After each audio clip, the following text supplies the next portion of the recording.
Salut, c'est Trado, content de vous retrouver pour la mise à jour de l'indice parisien. Alors, les jours se suivent et ne se ressemblent pas puisque cette journée de mercredi a plutôt été marquée par le saut de la déception, notamment aux États-Unis avec des résultats franchement en demi-teinte. De toute manière, les nouvelles ont été plutôt mal accueillies également du côté de l'Union européenne avec la confirmation du ralentissement de l'activité économique. Il n'y avait pas de quoi ici s'attaquer et vaincre la résistance hebdomadaire des 5626, 5659 et on est à 1, 2, 3, 4, voire même 5 tentatives de clôturer à l'intérieur de cette résistance des 5626, 5659 et toujours avec échec puisque c'est une résistance qui est là depuis de très très nombreuses si on passe en données hebdomadaires, vous voyez que cet obstacle là qui est imparable pour l'instant date de 2018. On va pas dire de plusieurs années mais en fait plus d'un an. Et nous sommes donc dans une situation où on continue à faire du yo-yo entre la résistance donc hebdomadaire des 5626 et le support journalier qui n'en finit pas de surprendre par sa résistance, il maintient à flot les cours. Alors vous remarquerez plusieurs choses, c'est que d'une part, on avait un signal en Turtle Soup, hier j'ai expliqué, et j'avais dit que ça fonctionnait plutôt pas mal, mais que je ne le prendrais pas ce signal baissier de court terme, parce que les Américains avaient fait une belle séance mardi. Bon, j'aurais pas dû peut-être réfléchir trop, puisqu'effectivement, je viens de le dire, les résultats ont été assez décevants aux États-Unis. Ce signal a fonctionné, et sans m'en mordre les doigts, parce que on pouvait pas prévoir que les résultats décevraient, il est vrai qu'une fois de plus, on voit l'efficacité de ce signal de court terme. Au-delà, vous remarquerez également que vous avez un trading range. Alors j'en parle beaucoup, mais c'est important quand on débute de faire de la répétition.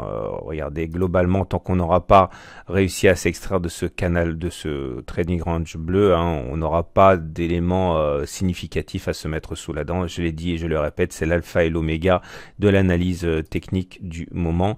On voit également se dessiner quelque chose qui est intéressant. C'est une sorte de biseau d'élargissement ou figure d'élargissement en noir ici. Alors c'est pas très intéressant en tant que tel pour trader, puisque globalement tant qu'on est à l'intérieur, on est à l'intérieur. Par contre, ça donne souvent des explosions à la hausse ou à la baisse une fois qu'on le casse. Donc on suivra ça de très très près parce que ça militerait pour une situation qui se décanterait lorsque l'on cassera globalement soit la partie haute vers 5630, soit la partie basse vers 5521. Mais ça montre également l'augmentation de la volatilité, les opérateurs deviennent excessivement nerveux, et c'est ça que traduit la figure en porte-voix ou en figure d'élargissement comme ça. Il y a un module de formation là-dessus, évidemment, dans le pack intégral, si vous voulez en savoir davantage. Donc c'est une information en creux qui est intéressante. Au-delà, je rappelle une fois de plus les deux trades, les deux swings qui peuvent être pris, mais ça c'est plutôt pour les traders en intraday. À la baisse, c'est la spéculation à la baisse avec un stop loss au cas où on clôturerait au-dessus de cette bougie du Turtle Soup vers 5643 pour les plus prudents, ils mettront même un stop en cas de clôture au-dessus de la résistance hebdomadaire. Le tout, c'est d'avoir un objectif qui fasse qu'on a un ratio gain-risque intéressant. Et c'est un peu le problème, puisque nous sommes dans des marges étroites ou à la hausse, c'est ce qui s'est produit depuis plusieurs semaines. On achète dans le support journalier, on vise un contact, la résistance hebdomadaire, mais ça, ce sont des choses que je fais en intraday, mais je vais pas le faire en daily, puisque les marges de progression sont encore trop étroites. Regardez également les chandeliers japonais. Alors les chandeliers japonais, j'y apporte pas beaucoup d'importance sur cette unité de temps journalière, puisque je le répète pour la énième fois, on est dans une zone de trading range. Par contre, en intraday, bien sûr, j'utilise les chandeliers japonais. Néanmoins, on a un harami baissier ici, bougie verte, bougie rouge, et je disais dans le texte d'accompagnement que même si je ne prendrais pas ce signal baissier, c'est un signal baissier de médiocre facture, puisque comme vous pouvez le voir, la deuxième bougie bougie est plutôt dans la partie haute de la première bougie, ça montre qu'il y a une pression haussière quand même toujours importante, hein. Donc voilà, c'était le point pédagogique.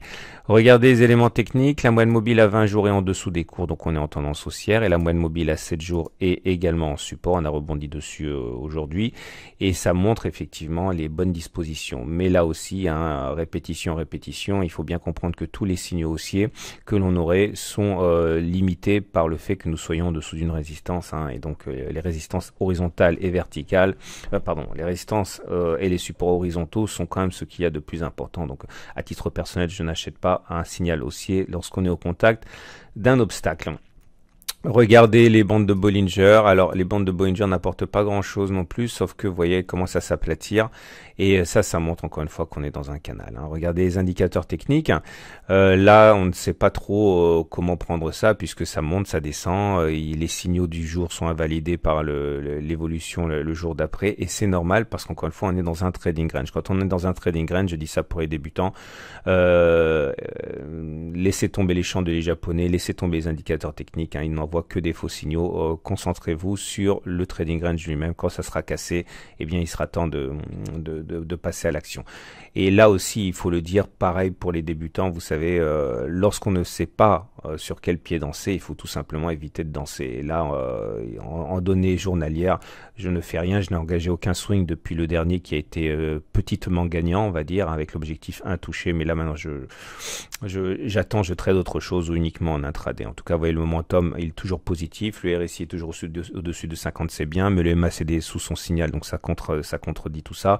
Le CCI délivre un signal baissier alors que le stochastique délivre un signal haussier. Bon voilà, ça va dans tous les sens. Ça veut dire simplement, et c'est important en tant que tel, hein, les indicateurs techniques montrent qu'il n'y a pas d'éléments de tendance claire, hein. On va terminer comme notre habitude par l'Ichimoku, et là c'est pareil, hein, on est toujours en tendance neutre. Vous voyez, la tendance neutre est donnée par le fait que le nuage il est à plat comme ça. Je le répète pour les nouveaux qui arrivent, si vous n'arrivez pas à avoir un nuage à plat, c'est tout simplement un nuage qui ne monte pas, qui ne baisse pas, et dont la SSB comme ça, vous voyez, comme horizontale, comme une ligne droite, hein. Voilà ce qu'on pouvait dire. Donc peu d'éléments à se mettre sous la dent aujourd'hui. Ça confirme simplement que nous sommes dans l'attente, en particulier la décision des banques centrales, surtout américaines, hein, par rapport à la baisse des taux qui sera de 0,25 ou de 0,50, on ne sait pas trop. Une baisse de 0,50 décanterait probablement la situation. Voilà.